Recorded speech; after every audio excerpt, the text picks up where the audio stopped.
Hello everybody. In a key stretch at the end of the first quarter, the bench came up big, blowing open a close game. This play flows into a standard dive pop split. The ball gets entered to a high post passer, then Donte DiVincenzo sets a screen for Steph Curry. DiVincenzo slips the screen, goes straight to the basket. So option 1 is to hit him if he's open. Option 2 is Steph Curry's dribble handoff. Steph Curry is fated to miss this shot. I love the rebounding effort here. First we have JaMychal Green, who just outbodies Reggie Bullock here for inside position for the rebound. DiVincenzo just outjumps the defender and very cleverly taps the ball down to JaMychal Green, who has inside position. And JaMychal Green, ever since he came back from his injury, he's been trying to dunk anything within 3 feet. On this play, Kuminga is overplaying the heck out of this to keep Dinwiddie from using the screen. This kind of ice coverage is much more effective when this defender is sunk back over here to receive the drive, but Poole is anticipating switching on to Dinwiddie. So Dinwiddie rejects the screen gets just a piece of Kuminga and gets him off of Dinwiddie. JaMychal Green understands the scheme. He knows that if there's a breakdown in perimeter containment, he has to be the one to rotate, because it could be Steph, but you don't want that to happen. JaMychal Green rotates and forces Dinwiddie to make the pass to the dunker spot, and then JaMychal Green quickly tries to recover. Donte DiVincenzo also comes in to help harass, and this results in a mediocre quality contested three-pointer. On the counterattack, the bench heroes showed a lot of patience. Kuminga could have taken the open three, but he sees Steph Curry, and Steph attacks the closeout, draws a second man with his defender trailing. Kuminga makes himself available, and Steph dishes it, and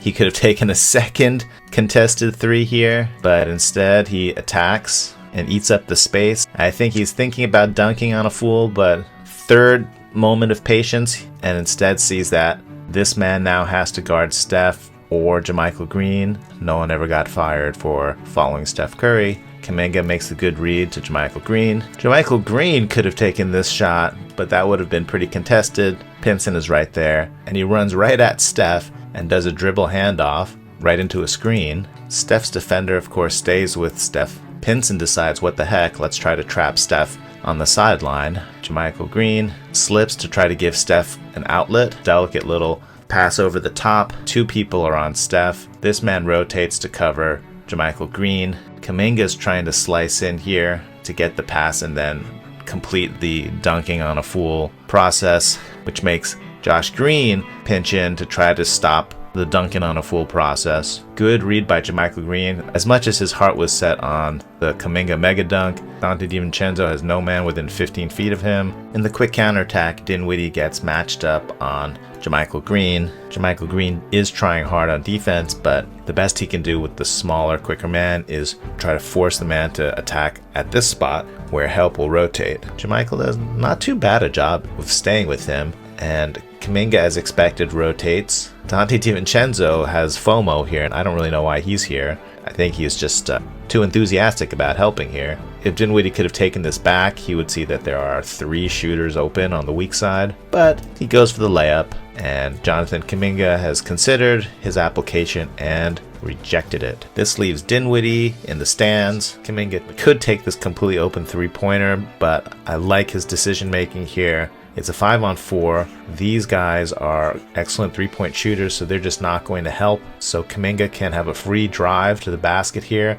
If this defender helps, then he dishes over to the dunker spot and they get a dunk. And if he doesn't, then you get something that looks like this. He drives in. The help does come a little late because they're reluctant to help off the shooter. Kuminga rears back, and it looks like he's going to put it in his right hand and just do an overhand tomahawk dunk. But then the defender goes up, and so Kuminga says, oh, all right, if you don't want me to use my right hand, then I'll shift the ball over to my left hand in midair. And he actually gets hung up on the rim on this dunk, but he has so much hang time in his hovercraft here that he just casually guides it into the basket. Out of the timeout, Dallas runs a play for Josh Green. Stagger screen. He's going to swoop around They're trying to get Kuminga off of Josh Green. Kuminga refuses to cooperate though. Here he's nailed by the first screen, goes around it. There's a second screen that he has to navigate around. This guy is stampeding around this stagger screen, and Kuminga just uses his speed and agility, sidestepping and keeping up with Josh Green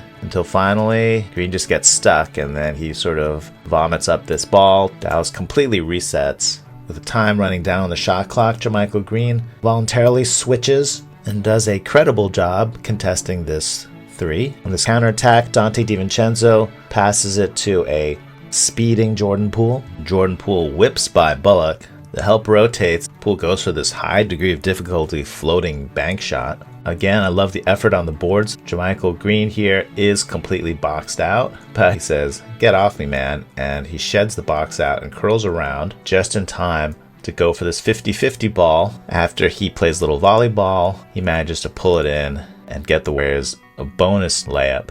It's near the end of the quarter, so the Warriors are going to run what I call the clay play. It starts with a screener, a down screen, and comes all the way up and sets a ghost screen up top here for a pick and pop. Kuminga doesn't seem to realize the play is happening, and Jerome has to wave him over saying, "Hey, come up and set this screen." I think JaMychal Green is also waving Kuminga to say, "Hey, come on up." So they're going to dispense with this down screen because Kuminga is late to the party. In the clay play, up top there's a ghost screen, but on the sideline here, this man gets a pin in, and there's an option to hit him for a catch and shoot. But since this is virtually the only end of quarter play the Warriors have run in 6 years, it's been scouted. Here's the pin and screen. Here's Poole. Smooth switch by the screener's defender to cover Poole, and then this man switches to cover JaMychal Green. So it seems like the play is broken, but Poole sidesteps, puts up a shot fake, and then just buries the three anyway. That might have been the only shot he hit all game. He had a pretty discombobulated game. I don't know if he was sick.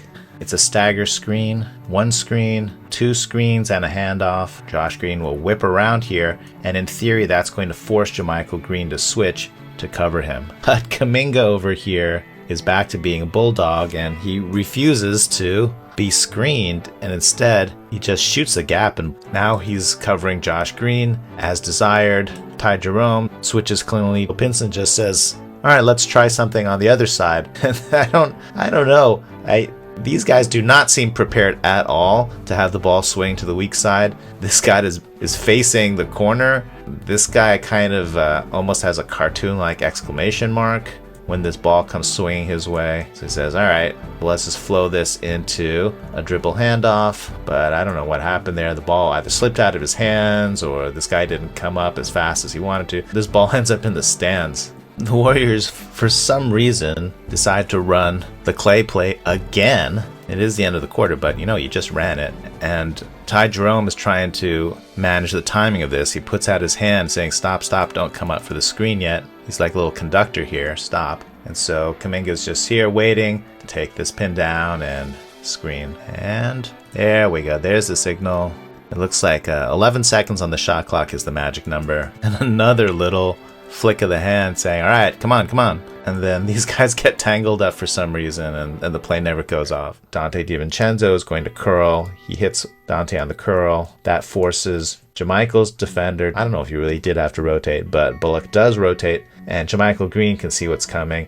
He's pointing his hand to the sky. "Please, Donte, make my alley-oop dreams come true." And Donte throws a disappointingly sensible pass right onto the hands, and he gets the dunk anyway. So good job from the bench heroes, especially from JaMychal Green and Jonathan Kuminga, turning this into such a big lead that the Warriors could not manage to blow it at the end of the game. And it came through a combination of steady defense and opportunistic offense, which is perfect. That's what you want with guys that can play as part of a bench unit, but then also next to Steph and Clay and Jordan Poole, because those guys have enough firepower to score. You just want to be connective so you can keep the motion offense going.